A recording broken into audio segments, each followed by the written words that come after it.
السلام علیکم ورحمۃ اللہ وبرکاتہ. زه مولانا الرحمن. نن منګه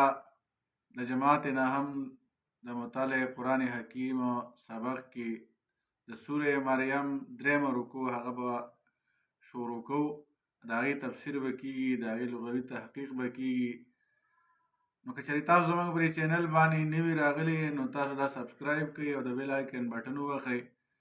دې لپاره چې تاسو ته زموږ هغه ویډیوګانې په وخت باندې در رسیږي. نو اوس موږ سبق شروع کوو. أعوذ بالله من الشيطان الرجيم.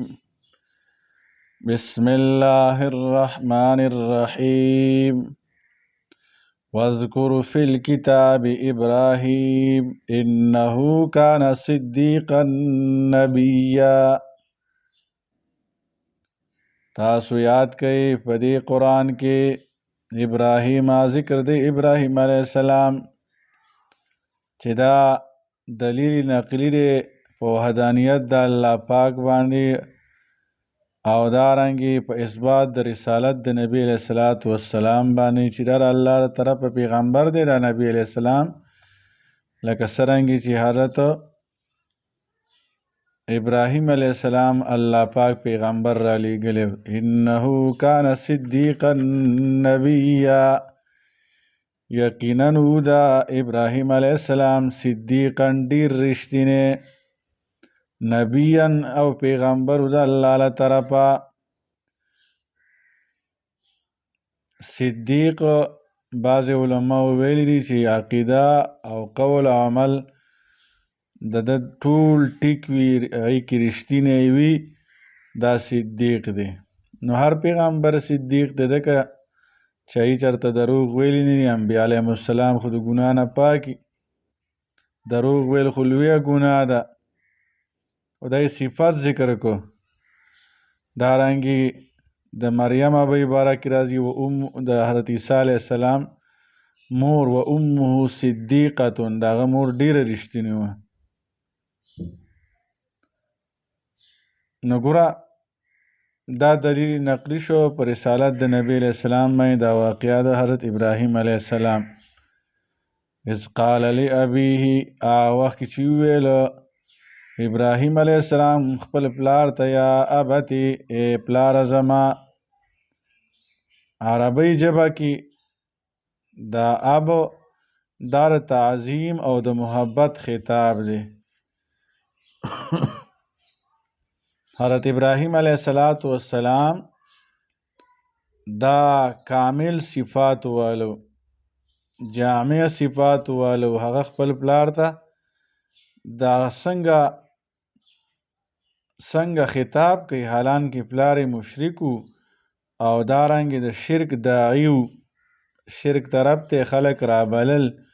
او بیا هم د حضرت ابراهیم علیه السلام څنګه وایي یا ابتې، لکه موږ وایو دادا جانه یا بابا جانه، په داسې نرمو الفاظ سره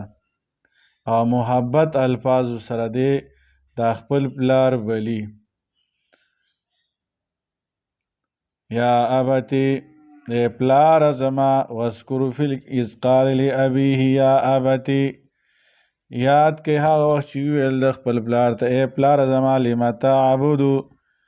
ته ولې عبادت کې ما د هغه څه لا یسمعو چې اوري نه، ولا یبصرو او نه لیدل کوي، ولا یغني عنک شیئا او نه تا نه څه لرې کولی شي. دادا جانه ته د هغه څیزه عبارتونه ولې کې چې هغه اورېدل نه کوي، لیدل نه کوي، نو بیا عبارت ولې کې؟ د داسې څیزونو عبارتونه مه کوه. اوس که دغې لیدل او اورېدل کولی شو، هغه هم د عبارت مستحق نه دی چې واجب الوجود نه دي. نو دا خو بالکل چې کوم نه اورېدل او نه څه کار کولی شي، نه ضرر لرې کولی شي، نه نفع رسولی شي، نو دا خو په طریقه اولا باندې د عبارت مستحق نه دی. نو ته څه له عبادت کې؟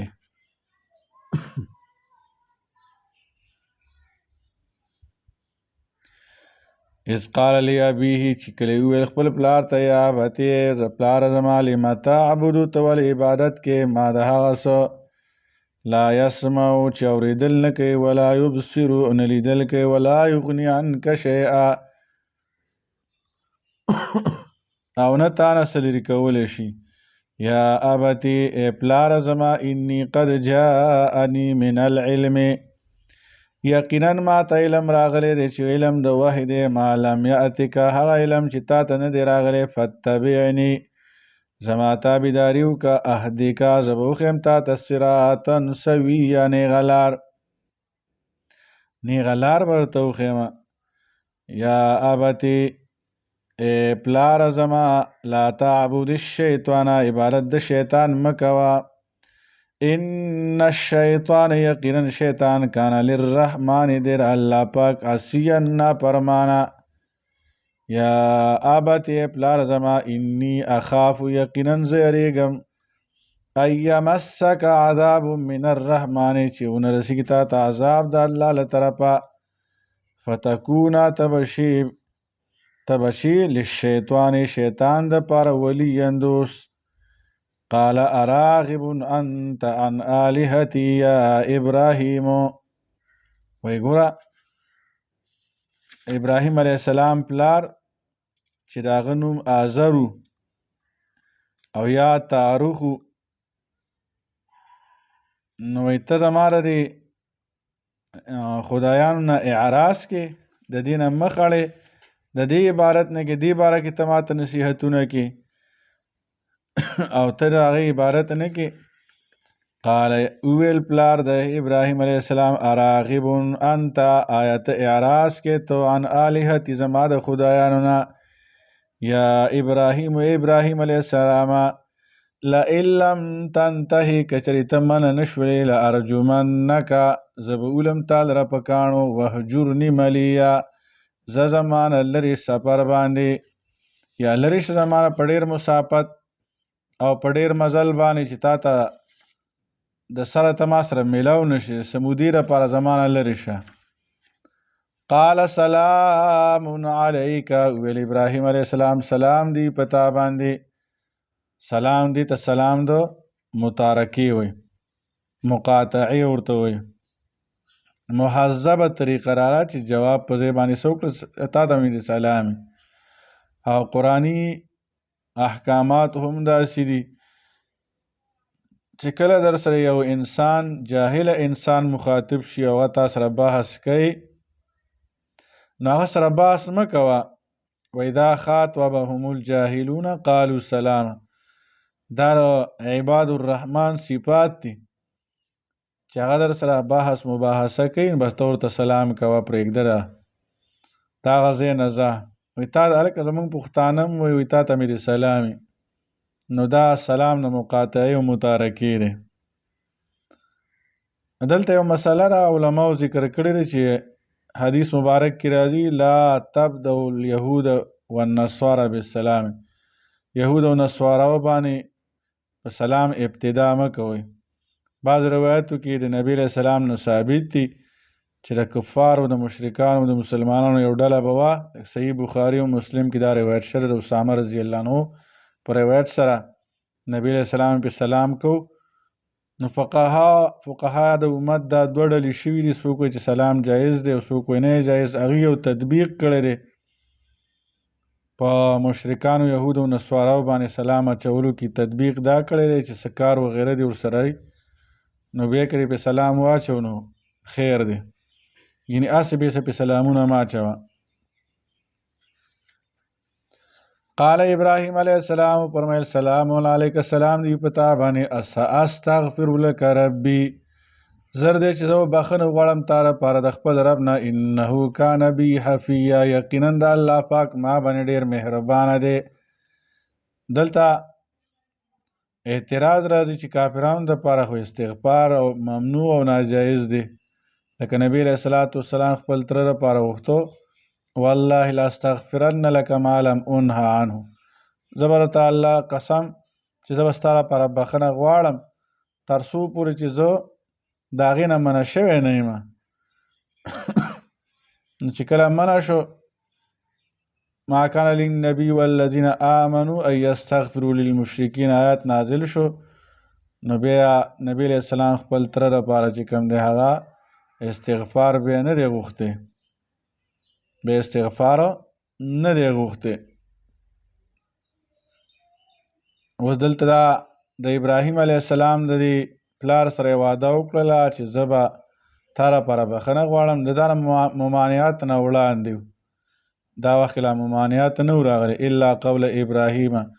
لابیه لاستغفرن لکه سوره ممتحنه کې راځي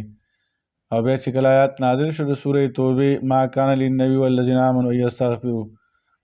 دارنګې دقه سوره توبه کې وما کان استغفار ابراهیم لابیه الا عن موعظة وعد ایاه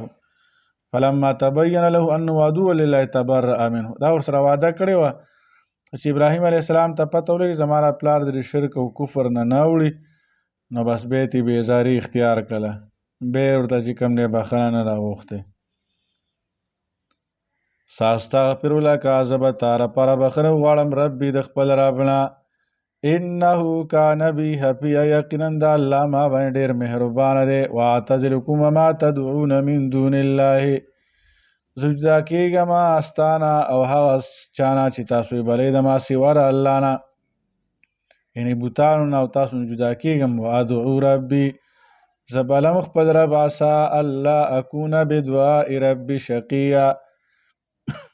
قریبه دا را چې زه نشم په دعا د خپل رب باندې په بلنې د خپل رب شقیا نامحرومه زه محروم نه پاتې کېږم زما رب الله پاک زما دعا به هم قبلی او دارنګې ورسره به الله پاک زما عبادتونه هم قبلی فلما اعتزلهم وما یعبدون من دون الله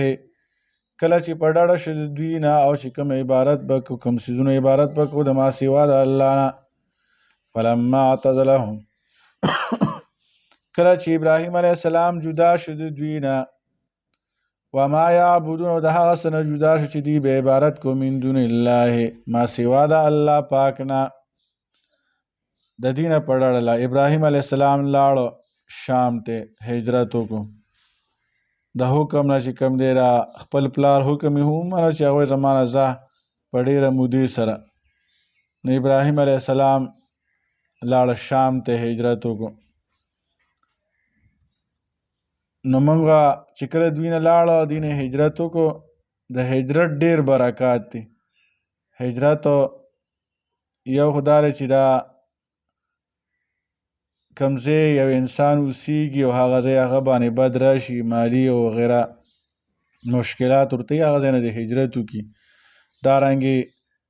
مهاجر حقیقي مهاجر هغه دی چې کوم ځای کې منهیات وي د الله او د الله رسول اطاعت نه کېږي او د وس نه رسېږي هلته او شاید چې دی په خپله باندې هغه ځای کې دی پکې مبتلا شي نو د اصل مهاجر دغه دی چې دی هجرت کړي ما نهی الله عنه چې کوم څیزونه الله منع کړي د هغې نه دی هجرت وکړي نو بیا ورته ثمرات د هجرت میلاویږي ومن یهاجر فی سبیل الله آیاتونو مبارکو کې راځي چې څوک د الله په لار کې هجرت وکړي او بیا ورله مرګ راشي به ده ته به د هجرت ته ثواب میلاو شو او دارنګې موږ د لپاره پراخي په د هجرت سره موږ دته ورکو مال او دولت کې پراخي راشي اولاد کې پراخي راشي وهبنا له اسحاق کله چې د هجرت وکړو نو موږ ورکړی ته اسحاق علیه السلام دا ابراهیم علیه السلام زوی دی و یعقوب او یعقوب علیه السلام ورکړو دا یې نمسی دی وروسته پرې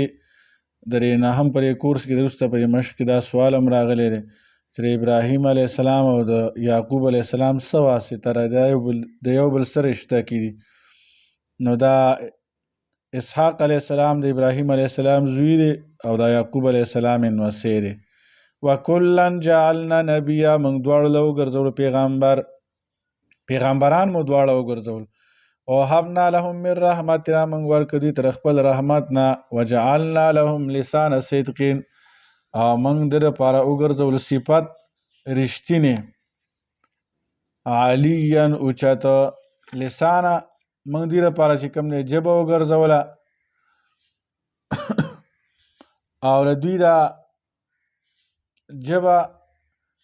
رښتینې مو له وګرځوله علیا اوچته په هره ژبه باندې د ابراهیم علیه السلام صفت دی.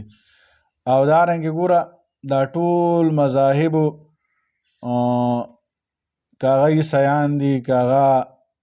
یهود دي هغې حضرت ابراهیم علیه السلام ته ځان منسوب کوي چې موږ د ابراهیم علیه السلام په دین باندې او زمونږ نبی کریم صلی الله علیه وسلم هم دا په دین حنیف دا هغې باندې دی چې د ابراهیم علیه السلام دین دی او نبی علیه السلام د حضرت اسماعیل علیه السلام په اولاد کې هم دی. وجعلنا لهم موږ وګرځول دوی لپاره لسان صدق ژبه رښتینې علیا اوچته. الله پاک دې عمل کولو توفیق